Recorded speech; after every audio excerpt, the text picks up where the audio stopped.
નમસ્કાર દર્શક મિત્રો, એસટી ન્યૂઝ ગુજરાતી ચેનલમાં આપનું સ્વાગત છે અને હું આપની સાથે રિદ્ધિ સોલંકી. તો ચલો નજર કરીએ આજના સમાચાર પર. તલોદ ખાતે રણકર ગ્રુપ દ્વારા આયોજિત રાસ ગરબા, ધારાસભ્ય, સાંસદ અને એસપી ઉપસ્થિત રહ્યા હતા. સાબરકાંઠા જિલ્લાના તલોદ ખાતે રણકર ગ્રુપ દ્વારા આયોજિત ભવ્ય રાસ ગરબાનું આયોજન કરવામાં આવ્યું હતું, જેમાં મોટી સંખ્યામાં ખેલૈયાઓ, શહેરીજનોએ ઉત્સાહભેર જોડાયા હતા.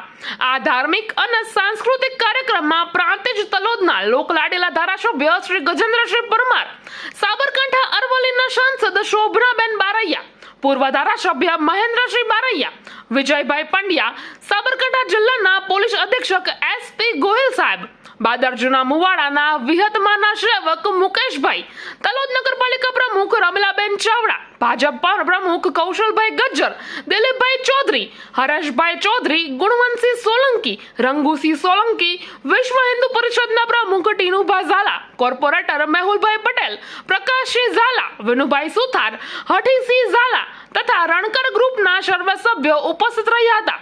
ખૂબ મોટી સંખ્યામાં ભાઈઓ તથા બહેનો સહિતના મહાનુભાવોએ વિશેષ ઉપસ્થિતિ આપી હતી. મહાનુભાવો દ્વારા ગરબા પણ રમાયા હતા અને પરંપરાગત શૈલીમાં ભવ્ય રાસ ગરબા કાર્યક્રમનો નિહાળ્યો હતો. ત્યારબાદ તેમણે શક્તિની ભક્તિમાં લીન થઈને આરતી કાર્યક્રમમાં પણ સહભાગી થઈને માતાજીના આશીર્વાદ પ્રાપ્ત કર્યા હતા. ધારાસભ્ય અને સાંસદ સભ્યએ આયોજકોને આટલા સુંદર કાર્યક્રમ માટે અભિનંદન પણ પાઠવ્યું હતું. હિંમતનગર એસપી ગોહિલ સાહેબ ઉપસ્થિતિથી આયોજકોની સુરક્ષા અને સુશાસન વ્યવસ્થા કરવામાં આવી હતી. તલોદ પોલીસ સ્ટેશન સ્ટાફ પણ ખડે પગે રહ્યો હતો.